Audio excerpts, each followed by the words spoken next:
Our first plenary section took another section is Khrystyna Serhiyenko from University of Kentucky, USA, who will tell us about Gorenstein algebras of finite Cohen-Macaulay type. You're welcome. Thank you. Okay, let me start. Oh, what happened? Oh, sorry, 1 second. You know, you open your Zoom. Okay. Let's see. Okay, hang on. Know what I did wrong? Don't worry. Okay, there it is. And let me make it full screen. We can see. But I think I can make it. You. Yeah, this one. Okay, perfect. Okay, so let me start. Let me start by thanking the organizers for giving me the opportunity to speak at this very nice conference and also support Ukraine. And this is a joint work with Ralph Schiffler, and our preprints appear already on the archive if you're interested to hear more. And so let me just tell you the bit of an idea of the talk. So we construct a combinatorial, or rather or geometric model for a certain category of Cohen-Macaulay modules or syzygy categories for a particular type of algebras, which we call Diamondtree algebras, and then we extend the results to the case of their Skew group algebras. Okay, so let us start. So a brief overview, I want to tell you about what are syzygies, what's the category of syzygies, and in our cases, this will be the same as the category of Cohen-Macaulay modules. So I'm just going to use the terms interchangeably. And then we're going to define the particular algebras we're interested in. So these are Diamondtree algebras. And so these will be given quite explicitly by quivers with relations. And so it's a nice combinatorial construction. And then from there, we can go to the checkerboard polygon. So it's a certain decorated polygon you can draw. So a nice picture. And then it turns out, as our main result, is this picture is going to give us a model for the syzygy category for these algebras. And lastly, we're going to extend the results to Skew group algebras, and we're going to see some more algebra showing up there as well. All right, so let's delve into this. So what are some notation? So B, for me, is going to denote finite dimensional associative algebra. So these are generally non-commutative algebras over an algebraically closed field K. And so these algebras can always be modeled or they're Armorita equivalent to algebras given by quivers with relations, if you know about that. And then mod B is going to denote the category of all finite dimensional B modules. And then sort of a classical construction, given a module, B module M, I can look at its projective resolution. So M, then I have the first projective P0, which maps onto M. Then I have the P1, P2, and so on. So this is the minimal projective resolution. And then if I look at the first map, the projection onto M from the projective pi, and I take the kernel of this map, I get a module. And this module is, we're going to denote by omega M, and this is what's known as the syzygy module, the syzygy of M. And so in particular, you have this functor, omega, the syzygy functor, which goes from mod B to mod B, which sends a module to its syzygy. So this is the syzygy functor. And so if you're not super familiar with that, another way to think about these syzygies, so I'm interested in syzygy, so all the modules which appear as kernels of some projective presentation. And so another way to think about these syzygies is they can be thought of submodules of projective modules, because we see here omega M embeds into P0. And more generally, if you have a module embedding into a projective, you can take the co-kernel and then you'll get the projective presentation of the co-kernel. Okay, so that's a little background on syzygies. And so generally, syzygies are just a subset of the module category. In the nice class of algebras, they are much more, and they have much more structure, the syzygy category. And so we're interested in the case where B is a 2 Calabi-Yau tilted algebra. So I'm not going to define that because later we're going to specialize to a very particular type of these algebras, but just sort of the words that you might have seen. So a 2 Calabi-Yau tilted algebra. And in particular, these algebra are of Gorenstein dimension 1, meaning that the projective dimension of the injectives is at most 1, and the injective dimension of the projectives is at most 1. And so in this case, in the case of Gorenstein algebra, the category of syzygies is the same as the singularity, is what's known as the singularity category of B, which was studied by Buchweitz in the 80s.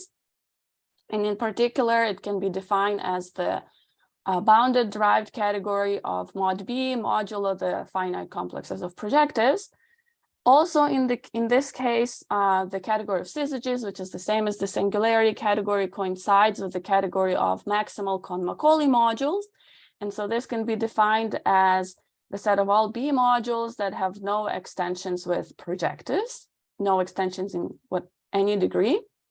And so because this is equivalent to Cohen-Macaulay modules, I'm going to denote this category of syzygies CMPB, so projective Cohen-Macaulay modules, but I will still call them syzygies. Again, the two terms can be used interchangeably in this setting. And so in this case of 2 Calabi-Yau tilted algebras, it is known, so this has been studied quite a bit, and in particular this work of Keller and Wrighton, which says that if you look at the syzygy category and you take the stable category of that, which means I mod out by all the morphisms which vector through projectives. So projectives are naturally included inside of the CMPB because they obviously have no extensions with projectives. So I can mod out by all the morphisms which vector through projectives, which means my projectives become 0 in this category, and this is what's known as the stable category. And then Keller and Wrighton showed that the stable category has lots of nice structure. In particular, it is 3 Calabi-Yau. And so this means that there's some symmetry of the X functor, meaning X1 between two modules is isomorphic to the dual of the X2, but you switch the order of the input. And moreover, this is a triangulated category. So it has a particular very nice structure and a particular automorphism of the category and called the shift functor, and the inverse shift functor is the same as the omega in my module category, so this syzygy functor. So it has lots and lots of very nice structure in the case of Calabi-Yau algebras, 2 Calabi-Yau tilted algebras. Okay, so as I didn't define these 2 Calabi-Yau tilted algebras, because as I said, we're going to focus on a particular class of those, and so here these are. So this is the class of, we define as the class of Diamondtree algebras. And so as I mentioned, any finite dimensional algebra over an algebraically closed field can be modeled by a quiver with relations, so combinatorial data.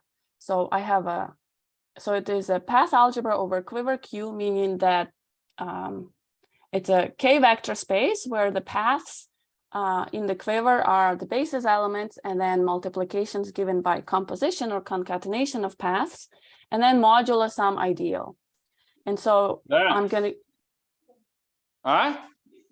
Theo? Excuse me? No, could you please just a minute, we will mute. Okay. I'm sorry for troubling you. Okay, so these Diamondtree algebras, they are given by quivers with relations. So I'm going to tell you explicitly what is the quiver in this case and what is the set of relations in this case. So the quiver is just a directed graph. So I have vertices and I have arrows. And so I have these three conditions to be a Diamondtree algebra quiver. So first of all, it is not allowed to have any loops. So any arrow which goes from vertex to itself, or 2 cycles. So no configuration like that. And then the next condition is that every arrow lies in at least one oriented cycle. And the last condition is that the dual graph is a tree. And so let me explain this in an example. So this is going to be our running example for a bit. So this is an example of a Diamondtree algebra quiver. It has no loops, easy to see, no 2 cycles. Every arrow lies in an oriented cycle. I have this this 3 cycle here, this pentagon cycle here, and another 3 cycle. So everybody lies in a cycle. And moreover, the dual graph is a tree. So the dual graph is I put a vertex at every cycle. So like here, I have vertices at every cycle, and I put edges for every arrow. So I connect these accordingly.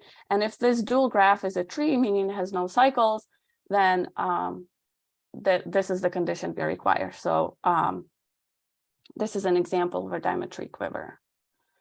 So that's what the quiver is. And now I have to tell you what the ideal of relations is. So what is the thing I mod out by? And so it turns out from the previous condition, it follows that every arrow lies in its most one unique oriented sort of smallest cycle. And every such arrow is going to give me an element of my ideal I. So if alpha belongs to a unique cycle, alpha, beta 1 through beta n, then I'm going to remove the arrow alpha. I'm going to say the rest of the path is part of my ideal. And if the arrow alpha belongs to 2 cycles, alpha, beta 1 through beta n, and some other cycle, alpha, delta 1 through delta m, then I'm going to remove alpha for both, subtract the 2, and say that that's an element of my ideal. So in my example here, now I labeled my arrows. So if I look at this arrow alpha 1, it lies in a unique cycle. So meaning if I go through the rest of the cycle, so alpha 2, alpha 3, alpha 4, alpha 5, this is going to be 0 in my quotient algebra. So that's going to be part of my ideal. And if I look at alpha 5, this belongs to this pentagon cycle as well as the 3 cycle.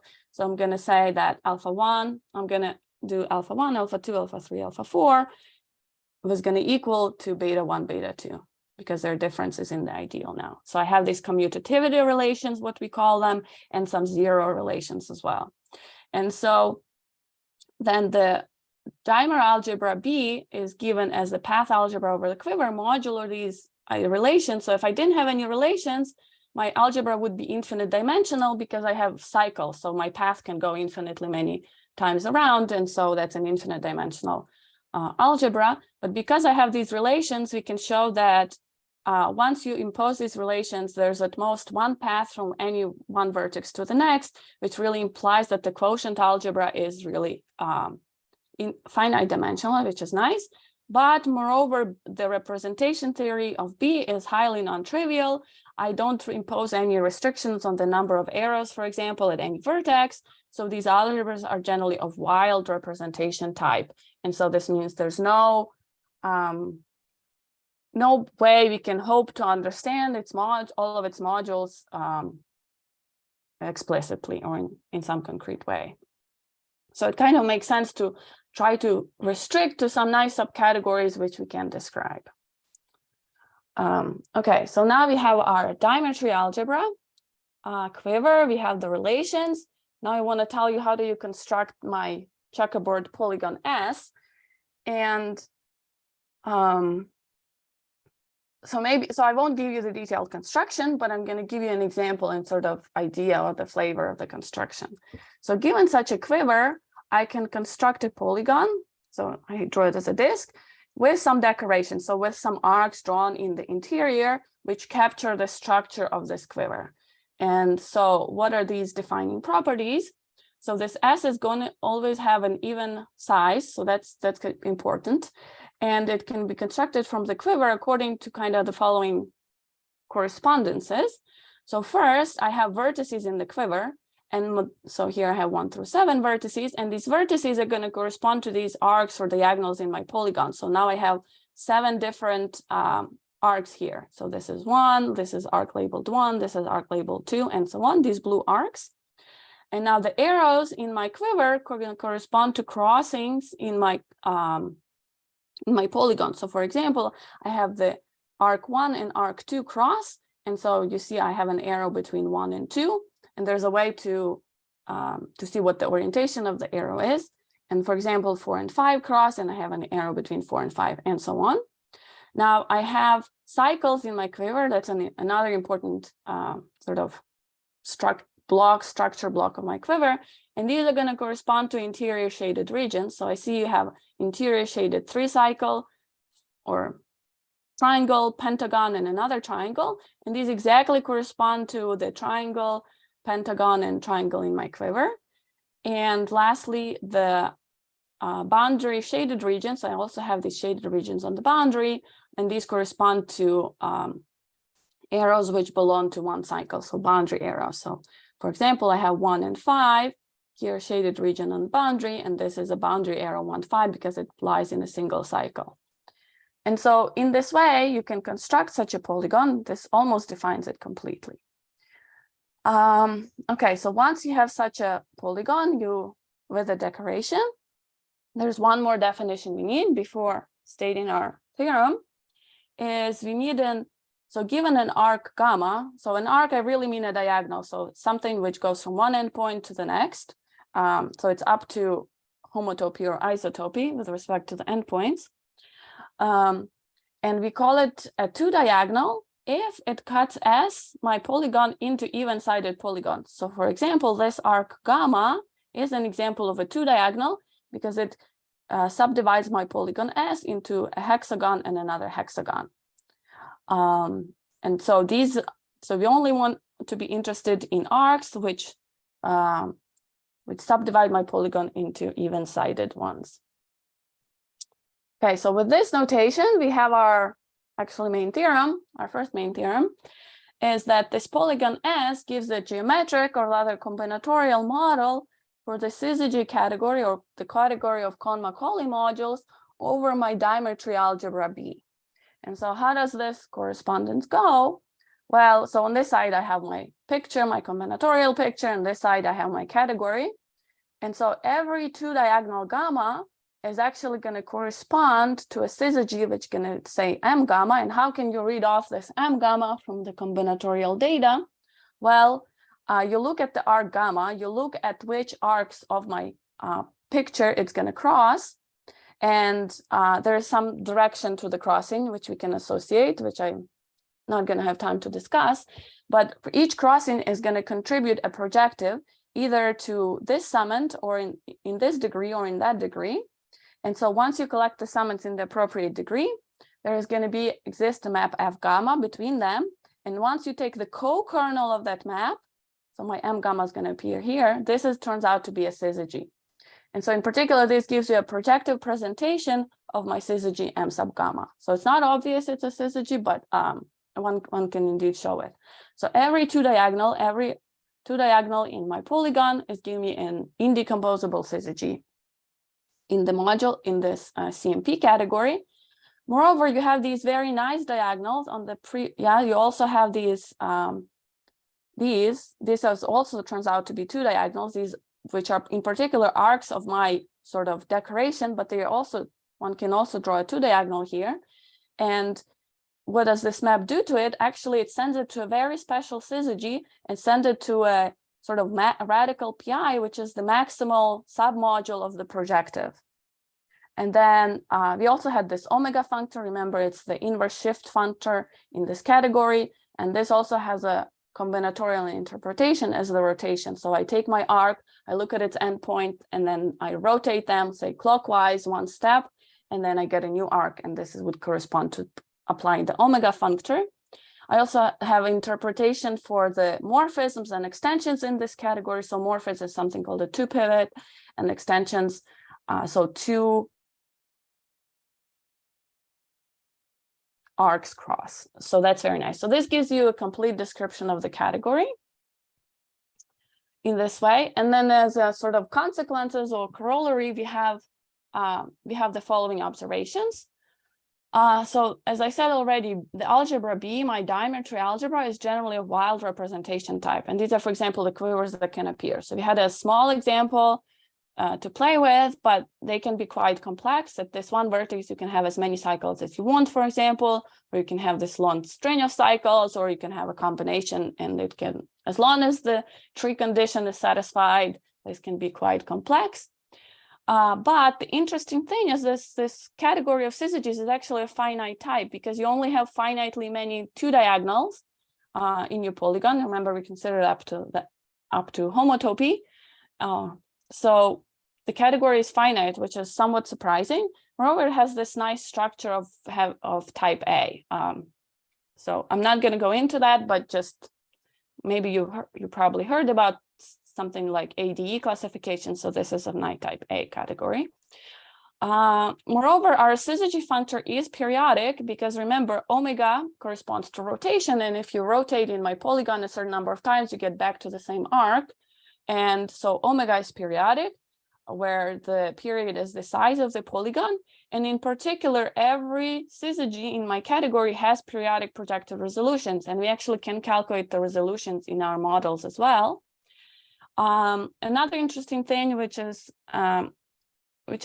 I think is quite interesting and has some possible connections to cluster algebras or categorification of cluster algebras, is that these syzygies are actually rigid. So indecomposable syzygies, they have no self extensions because they don't cross themselves. And the last thing is, well, you can dualize this whole construction, and you can, instead of talking about projective Cohen-Macaulay modules, you can talk about injective Cohen-Macaulay modules. So then these would correspond to co-syzygies. And this exact same picture gives you a model for this category as well. You just replace projectives by injectives. That's all. Okay, so that's kind of the type A story. And then, so we have this nice result. But it works for these very particular types of algebra, these Diamondtree algebras.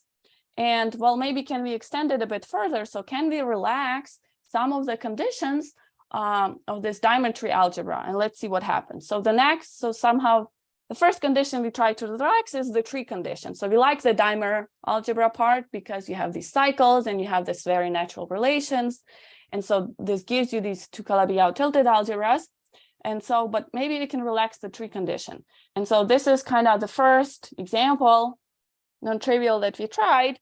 So it still satisfies, it has no loops, no two cycles, every arrows is in a cycle, that's great. And so the only thing that breaks is this tree condition, because if you see I have this cycle of cycles which loops around. So this is not a Diamondtree algebra anymore. And then one can manually compute this CMP category of this algebra, and it turns out it's still finite, which is very nice, and it is now of type D, and in particular type D4.